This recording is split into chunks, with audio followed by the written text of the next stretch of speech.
오늘도 사연살롱을 찾아주셔서 감사합니다. 50을 바라보는 여성이에요. 저는 지방에 살고 있어요. 그동안 다른 사람들의 사연을 들으며 세상에 저런 일이 진짜 있나 의심하곤 했어요. 그런데 제게도 그런 기절 촉풍할 사건이 일어났지 뭐예요. 정말이지 세상은 살아도 모르겠고 요지경인 것 같아요. 저에게는 동갑내기 남편과 다 큰 아들이 하나 있어요. 아들은 일찌감치 취업해서 중국에서 일하고 있죠. 학교 다닐 때 썩 공부를 잘한 건 아니어서 키울 때 걱정을 많이 했어요. 대학도 그냥 적당한 곳을 졸업했고요. 그런데 부모 걱정과 달리 다 크고 나니 자기가 알아서 살 길 잘 찾아가더라고요. 얼마나 기특한지 몰라요. 남편은 중소기업 다니고 있어요. 현장에서 직원 관리를 하고 있죠. 사람 다루는 게 골치 아프긴 하지만 안정적인 연봉에 그만한 직장 없다고 생각해요. 저는 아는 언니 옷가게에서 용돈벌이를 하며 취미생활을 하고 있어요. 제 또래 아줌마들의 취미생활이 별거 있겠어요. 또래 친구들 만나서 수다도 떨고 웃는 거죠. 아들도 중국에 가고 없고 남편과 둘이 있으려니 집이 썰렁하네요. 이 나이가 되면 전우회로 사니까요. 사실 30년 전 연애를 하던 때도 우린 불꽃 튀는 사랑은 아니었어요. 우리 부부는 같은 회사에 다녔어요. 당시 저는 여상을 막 졸업하고 회계부 경리로 일하고 있었죠. 그러다 거기서 남편을 만나 결혼을 했고 애가 생겨서 그만두었어요. 애 좀 키우다 복직할까도 생각했지만 쉽지 않았어요. 돈 덜 주고도 젊고 쌩쌩한 친구들을 구할 수 있는데 유부녀 격리를 복직시켜줄 회사는 많지 않으니까요. 남편은 눈에 띄는 사람은 아니었어요. 수더분하고 점잖은 사람이었죠. 둘 다 나이도 비슷하고 자주 마주치다 보니 자연스럽게 가까워졌던 것 같아요. 처음부터 결혼을 생각하고 만난 사이는 아니었지만 만나다 보니까 서로에 대한 믿음이 생겼고 얼마간 다른 사람들처럼 연애를 하다가 자연스럽게 결혼으로 이어졌죠. 얼마 뒤엔 아들도 하나 낳았고요. 서로 크게 바라는 것도 없고 불만도 없어서 짝꿍처럼 잘 지내고 살았어요. 결혼 생활에 사랑보다 더 중요한 게 우정이라잖아요.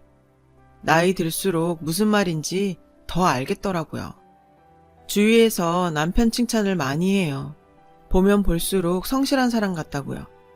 돈을 많이 벌지는 못해도 쓸데없는 짓 해서 재산을 상실하는 사람도 아니니까요. 주위에서 그런 경우를 봤거든요. 돈 좀 번다고 바람은 기본이고 평생 번 돈을 보증으로 날리거나 도박이나 마약에 빠져 허우적거리는 남편들이요. 그래도 전 남편 걱정은 안 하고 살았어요. 30년 결혼 생활 동안 남편은 제가 아는 한은 바람을 피운 적도 없고 경제권도 제게 맡기고 용돈을 타서 쓰는 소박한 사람이었으니까요. 게다가 오랜 회사 생활에도 술, 담배도 안 하는 사람이었어요. 회식 때 간부들이 술을 권해도 끝까지 안 먹는 사람이었죠. 주말에 등산을 하거나 헬스장 가는 게 취미일 정도로 바른 생활 사나이라서 지금껏 잔병치레도 한 번 없었어요. 하지만 어떻게 보면 사회생활에 서툰 사람이라고도 할 수 있을 거예요. 그렇잖아요. 사회생활이라는 게 사람과 사람이 만나 하는 일인데 매정하게 딱 끊고 자기 고집대로만 사니까요. 그래도 전 가정도 팽개치고 몸까지 버려가며 술 먹고 다니는 남자들보다는 100배 낫다고 생각해요. 융통성이 좀 없긴 하지만 뭐 어쩌겠어요. 사람이 좋은 점만 가질 수 있나요? 아무튼 이런 남편 덕에 전 친구들한테 팔자 좋다는 얘기를 종종 듣고 살았어요. 아들 취업이 좀 걱정이었지만 다행히 졸업하자마자 중국계 화장품 회사에 입사를 해서 아들 걱정도 끝이었죠. 전 혹여 남편이 사고를 친다고 해도 상식선일 거라고 생각했어요. 그런데 그건 제 오만이었죠. 잘 안다고 생각했던 남편이 이렇게 제 뒤통수를 칠 줄은 몰랐거든요. 어느 주말이었어요. 남편은 심각한 얼굴로 집에 들어오더니 대뜸 제게 말도 안 되는 고백을 했어요. 지금 생각해도 이 말을 듣고 쓰러지지 않은 게 신기할 정도죠. 나 사랑하는 여자가 생겼어. 남은 인생 그 여자랑 함께하고 싶어. 그래서 말인데 당신이 이혼해줬으면 좋겠어. 뭐? 아니 그게 무슨 말도 안 되는 소리야. 당신 제정신이야?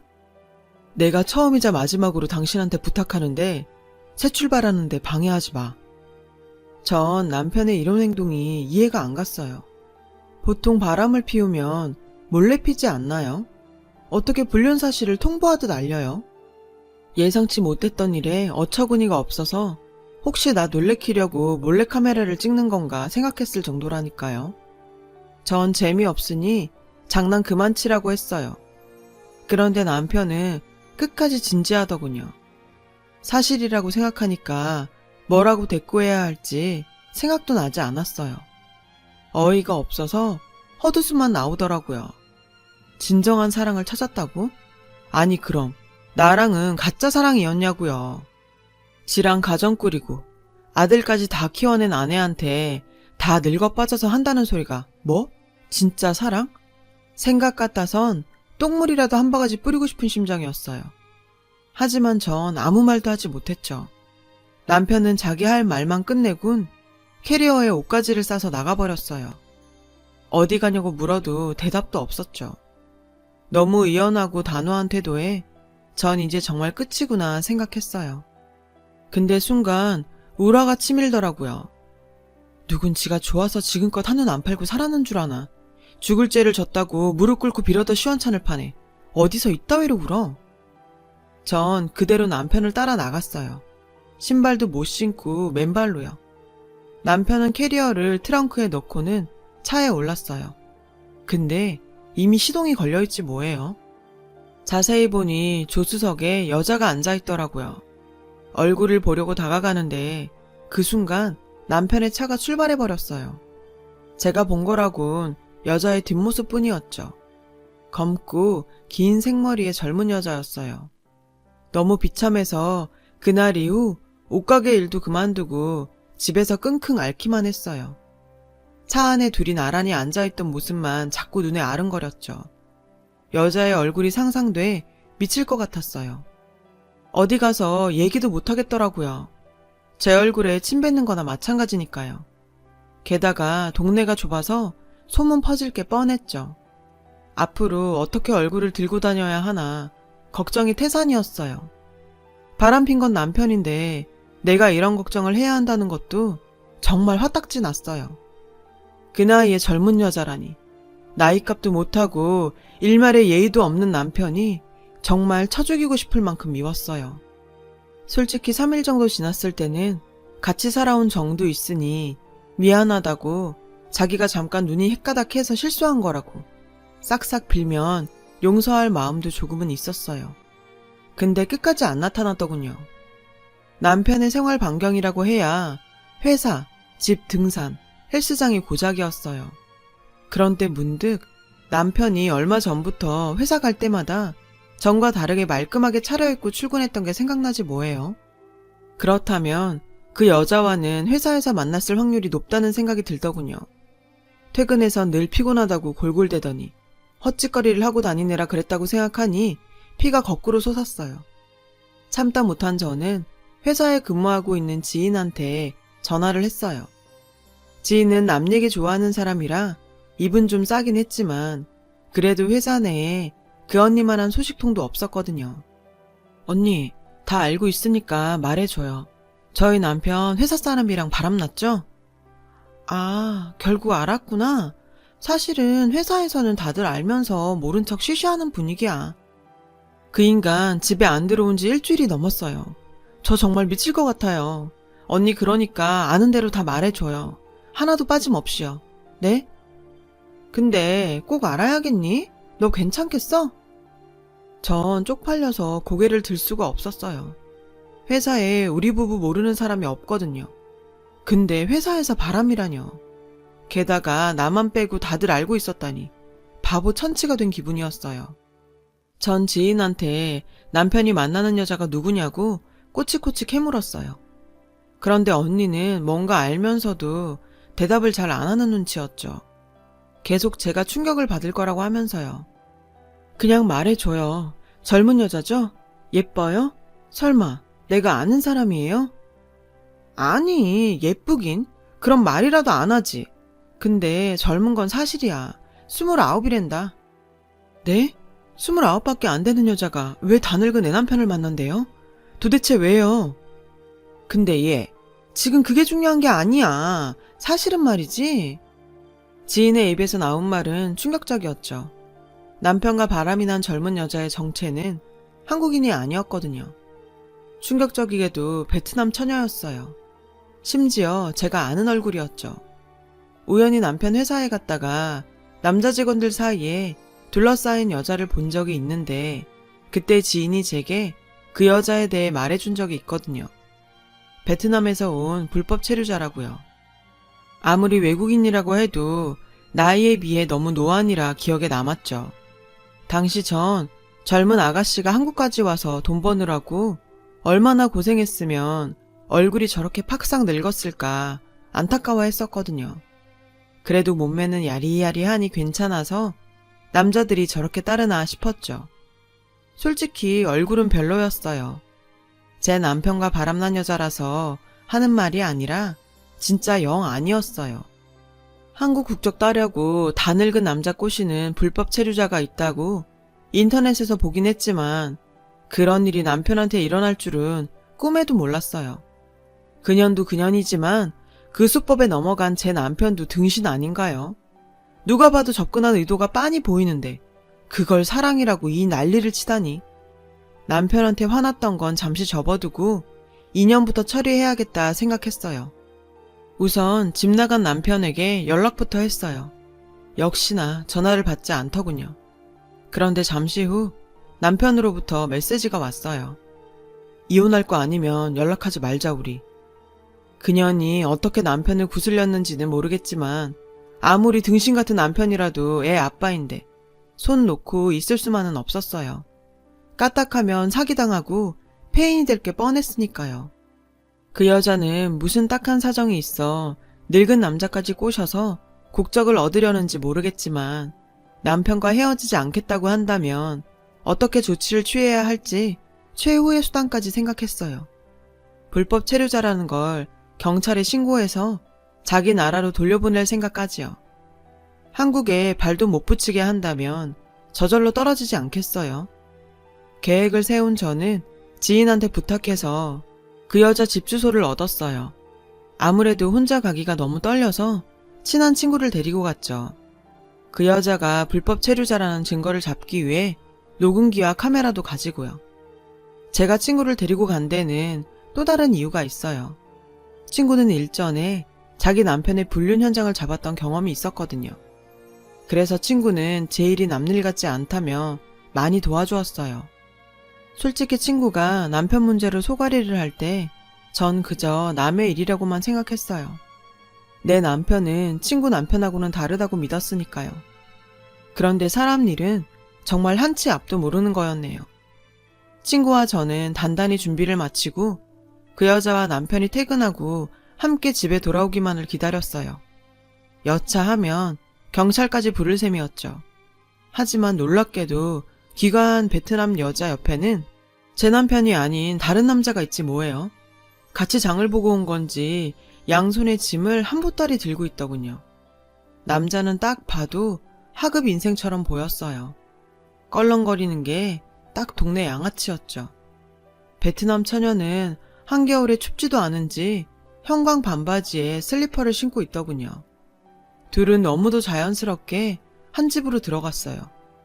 친구와 저는 이게 무슨 상황인가 싶었죠. 베트남 여자가 제 남편의 불륜녀인 건 확실했기에 두 사람이 남매가 아닐까 생각했죠.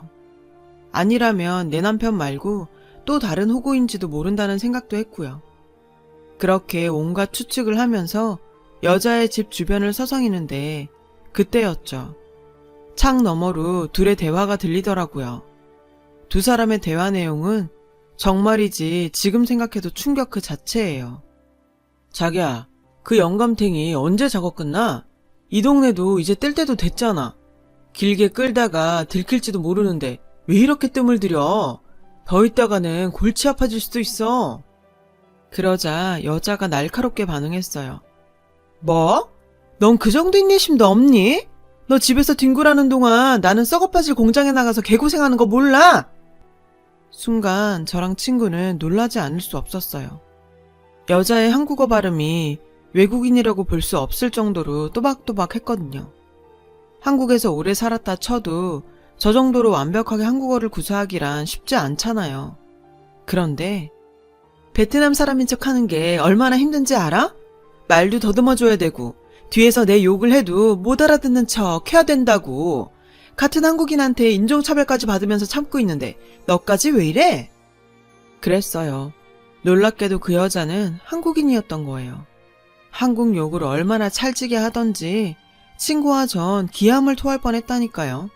심지어 그 남자와는 오래된 관계 같았죠. 그때 친구가 두 사람의 대화 내용에 너무 놀라 발을 헛디는 바람에 옆에 있던 화분이 깨지고 말았어요. 그 바람에 친구는 비명을 질렀죠. 그 순간 여자 집 창문이 열렸어요. 우리는 몸을 피할 새도 없이 여자한테 딱 걸리고 말았죠. 여자와 눈이 마주친 그 순간 심장이 멈출 뻔했어요. 하지만 다행히도 그 여자는 절 알아보지 못하더군요. 하지만 자신들의 대화를 엿듣고 있었다는 건 알아챈 모양이었어요. 안에서 남자가 우리를 잡으려고 뛰쳐나왔거든요. 친구와 저는 잡히면 큰일 날 것 같아서 죽어라 도망을 쳤어요. 정신없이 달리다 보니 뒤쫓던 남자가 안 보이더군요. 이 나이에 남편 불륜녀 잡으러 갔다가 추격전까지 벌이게 될 줄 누가 알았겠어요. 친구와 전 골목에 숨어 가쁜 숨을 몰아쉬었어요. 그런데 맙소사, 남자를 따돌리느라 죽어라 뛰느라고 주머니에 넣어둔 녹음기와 카메라를 잃어버린 거 있죠. 녹음기에 결정적인 증거가 녹음됐는데 그걸 잃어버리다니. 망연자실한 채 그대로 주저앉았어요. 친구는 자기가 증인이 돼줄 테니 걱정 말라며 절 위로했죠. 며칠 뒤 전 친구와 함께 남편을 만났어요. 그리고 남편한테 그날 들었던 얘기를 전했어요.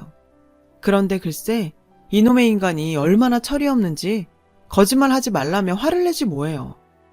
그럴 리가 없어. 우리 순진한 흐연이 한국인이라고? 내가 베트남에 있는 가족 사진도 다 봤는데 무슨 소리야? 이런다고 우리 사이를 갈라놓을 수 있을 것 같아? 아유, 화상아. 정신 좀 차려라. 아들 보기 부끄럽지도 않냐? 넌 그 못생긴 한국년한테 물린 거라고. 넌 그 여자가 베트남 말 하는 거 들어는 봤니? 들어봤냐고. 남편은 단단히 빠져서는 제 말을 들을 생각도 않더군요. 꽃뱀을 감싸기에 급급했어요. 우리 공장의 베트남 사람은 흐엔 한 명뿐인데 그걸 어떻게 알아? 자기가 얼마나 엄청난 년한테 걸린 건지 모르는 것 같았어요. 하긴 그년이 말까지 더듬어가며 연기를 했다고 하니 속을 만도 했겠죠. 작정하고 속이는데 안 속고 배겨요. 등신 같은 남편은 제 얘기를 귓등으로도 안 들었어요. 오히려 저를 남편 뺏기고 정신 나가서 이상한 얘기를 지어내는 환자 취급을 하더군요. 제 친구도 공범으로 몰았고요. 결국 저는 아들한테 이 사실을 알리기로 했어요. 중국에서 고생하고 있는 아들이 알면 까무러칠 게 분명하지만 이대로 있을 수도 없었거든요. 게다가 남편이 가장 무서워하는 게 자식이니 아들밖엔 답이 없었죠. 제가 아들한테 지금까지의 상황을 전하자 아들은 회사에 휴가를 내고 한국으로 온다고 했어요. 그 사이 남편과 같은 회사에 다니는 지인한테 연락이 왔어요. 저희 남편이 명예퇴직을 신청했다더라고요.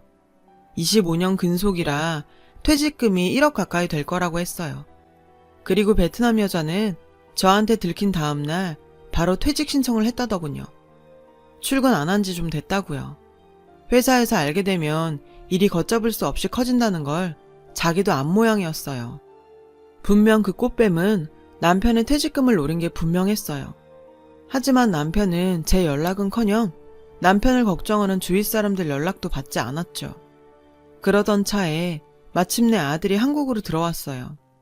오랜만에 아들을 보자 반가웠지만 한편으론 창피했어요. 부모가 돼선 아들한테 이런 꼴을 보여서요. 아들은 못 본 사이 더 듬직해졌더라고요. 자신도 놀랐을 텐데 오히려 절 위로해 주었어요. 어머니, 걱정하지 마세요. 제가 아버지하고 잘 얘기해 볼게요. 그런데 그 인간은 다 큰 자식 앞에서도 끝까지 그 여자를 선택하겠다더군요. 이제야 찾은 진정한 사랑이라나 뭐라나. 그놈의 지긋지긋한 사랑 타령은 아주 머리에 총 맞은 줄 알았어요. 본인은 한시 빨리 결혼해서 베트남으로 신혼여행을 갈 거라더군요. 장모님과 장인 어른을 배워야 한다고요. 저는 아들한테 그 얘기를 전해 듣고 남편에 대해 반쯤 포기했어요. 이런 답도 없는 인간이랑 더 살아봐야 소용없으니 차라리 위자료나 한 푼 더 챙겨야겠다는 생각에 집과 퇴직금 반을 주면 이혼해주겠다 문자를 보냈어요. 제 전화는 죽어도 안 받으니까요. 이혼해준다는 말에 남편이 바로 답장을 보냈더군요. 일주일 뒤 법원 앞에서 보자고요. 그 길로 전 미련 없이 이혼 서류에 도장을 찍었어요. 속이 다 시원하더군요. 그냥 갈라지면 될걸 뭐하러 말도 안 통하는 남편 뒤치다꺼리까지 했는지 후회가 되더라고요. 그렇게 저는 깔끔히 제 갈 길 가기로 했어요. 중국으로 다시 돌아간 아들에게도 이 소식을 전했어요. 아들은 끝까지 제 편이었어요. 한국 가도 다시는 아버지 얼굴 볼 생각 없다고 하더군요. 그 인간만 불쌍해진 거죠. 그 나이 먹고 그렇게 애지중지하던 아들한테까지 버림받았으니까요. 그런데 베트남 간다고 난리 피던 남편이 몇 주 후 집으로 돌아왔지 뭐예요. 무릎을 꿇고 두 손을 싹싹 빌더군요. 제 얘긴 귓등으로도 안 듣는 줄 알았더니 자기도 찝찝했는지 베트남 가기 전에 흥신소를 통해 그 여자 뒷조사를 했었나 봐요. 그리고 그 여자의 실체를 알게 된 거죠.